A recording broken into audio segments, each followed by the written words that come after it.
دوستو، موت برحق ہے، موت آ کر رہے گی، موت سے کوئی بھی انسان بچ نہیں سکتا۔ اگر آپ یہ چاہتے ہیں کہ جب آپ کی زندگی کا آخری وقت ہو، موت کا وقت قریب ہو، وہ آپ پر آسانی کے ساتھ گزر جائے، تو اس دعا کو زیادہ سے زیادہ پڑھا کرے جو اللہ کے نبی علیہ الصلاۃ والسلام نے بتائی ہے: اللہم اعنی علی غمرات الموت و سکرات الموت، یعنی اے اللہ، موت کی سختیوں سے اور اس سے طاری ہونے والی تمام بے ہوشیوں سے اے اللہ میری حفاظت فرما۔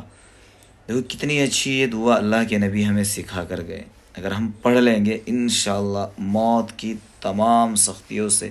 اللہ پاک حفاظت فرمائیں گے۔ دوستو، ذمہ داری سمجھتے ہوئے اس ویڈیو کو شیئر کرتے جائے تاکہ سب بھائی اس دعا کو یاد کر لیں۔ اللہ موت کی تمام سختیوں سے ہماری بھی حفاظت فرمائے اور ہمارے